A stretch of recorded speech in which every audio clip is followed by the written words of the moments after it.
వేదిక పైన పెద్దలు రాజేంద్ర గారు, ఓకే, కోదండ రెడ్డి గారు, అలాగే కోదండరామ గారు, మిగతా పెద్దలందరికీ నమస్కారం.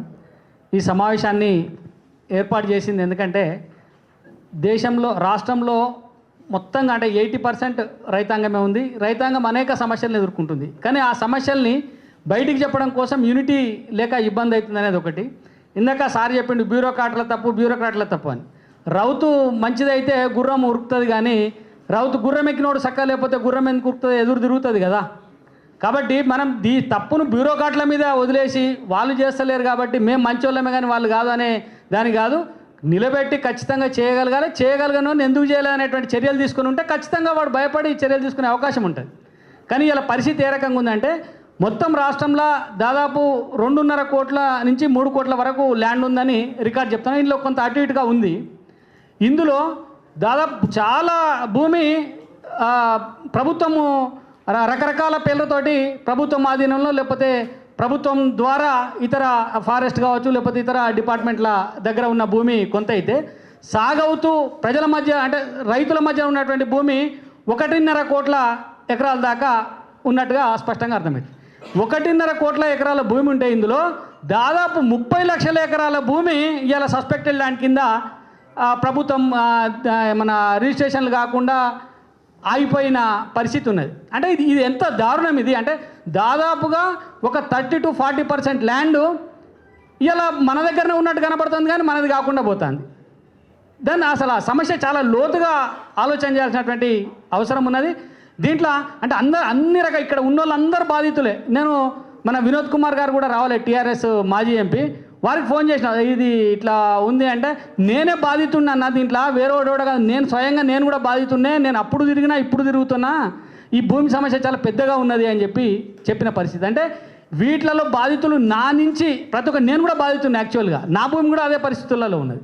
ఇట్లా అందరూ ప్రతి ఒక్కరు ఇక్కడ బాధితులే ఉన్నారు.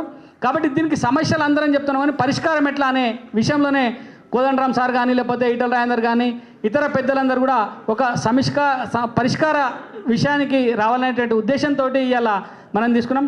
మన బీజేపీ అధికార ప్రతినిధి వెంకటరెడ్డి అన్న గారు బయట ఉన్నాడు. వెంకటరెడ్డి అన్న పైకి రండి. ఇటు రామ్ గోపాల్ గారు, retired deputy collector Ram Gopal Rao గారు కూడా ఇక్కడికి వచ్చారు. వారు కూడా వారి అనుభవాలు చెప్తారు. అట్లే అంటే ఇట్లా చాలామంది చాలా విషయాల్ని చెప్పడానికి ఇక్కడికి వచ్చిండ్రు. ముఖ్యంగా మనం బాధితులు కూడా వచ్చిండ్రు. ఒకరొకరు చాలా ఇబ్బందులు పడుతున్నటువంటి బాధితులందరూ కూడా ఇక్కడికి వచ్చారు. వాళ్ళు కూడా ఒక్కొక్క నిమిషం వాళ్ళ భూమికి సంబంధించినటువంటి విషయాల్ని చెప్పేటువంటి ప్రయత్నం చేస్తారు. మా తెలంగాణ జర్నలిస్ట్ యూనియన్గా మేము కూడా దీనిపైన ఒక స్పందించాలనేటువంటి ఉద్దేశంతో ఇది, ఎందుకంటే జర్నలిస్టులు అంటే ఎవరో మనం అందరం కూడా రైతు బిడ్డలమే, రైతులకు మనకు సంబంధం ఉన్నటువంటి అంశమే. కాబట్టి ఈ విషయంలో ఒకసారి పెద్దలందరినీ సంప్రదించి అట్నే కరుణాకర్ దేశాయ్ అన్న కూడా ఈ విషయంలో గతంలో చాలా గ్రామాలు తిరిగి ఉన్నాడు. కాబట్టి అనేక అంశాలు ఇక్కడికి దృష్టికి వస్తే ఎవరు ఏ రకంగా దీన్ని పరిష్కరించేటువంటి అవకాశం ఉంటుందనేది ఒకటి. దీని తర్వాత కూడా మళ్ళీ గ్రామాల్లోకి వెళ్ళి గ్రామాలలో ఉన్నటువంటి సమస్యలను కూడా మరి జిల్లాకు 1, 2, 3 గ్రామాలు ఇట్లా తీసుకొని పూర్తి ఒక అధ్యయన కమిటీ ఒక రిపోర్టు రెడీ చేసి ఆ రిపోర్ట్ను కూడా కోదండరామ్ గారికి అట్నే ఈటల రాజేందర్ గారికి ఇతర పెద్దలందరికీ కూడా అందజేసి, ఎందుకంటే వాళ్ళు కూడా మాట్లాడలేదు. పరిష్కారం ఏందో కూడా రైతుల దగ్గరికి పోతే వాళ్ళే చెప్తారు కదా చాలా పరిష్కారాలు ఎట్లా చేయొచ్చు అని చెప్పేటువంటి అవకాశాలు ఉన్నాయి. కాబట్టి ఇవన్నీ తీసుకోవడం కోసమే పెట్టినాం.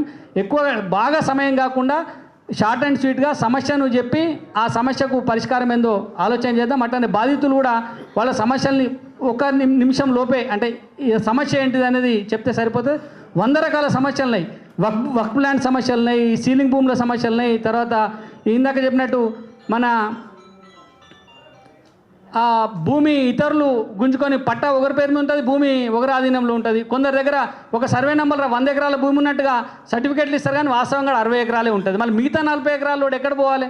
ఇవన్నీ ఇలాంటి అనేక రకాల సమస్యలు, కొన్ని వేల సమస్యలు భూములపైన ఉన్నాయి. నిన్న మొన్న కూర్చొని అధ్యయనం చేస్తూ ఉంటే రకరకాల సమస్యలు, ఇన్ని సమస్యలు ఉన్నాయి అనేది అర్థమవుతూ ఉంది. కాబట్టి వీటన్నింటికీ ఒక పరిష్కార మార్గాన్ని ఇవాళ మనం ఈ సమావేశంలో కనుగొందామని తెలియజేస్తూ ఈ సమావేశానికి వచ్చిన అందరికీ కూడా మా తెలంగాణ జర్నలిస్ట్ యూనియన్ వైపున స్వాగతం తెలియజేస్తూ సెలవు తీసుకుంటా ఉన్నాను. భారత్ మాతాకి జై.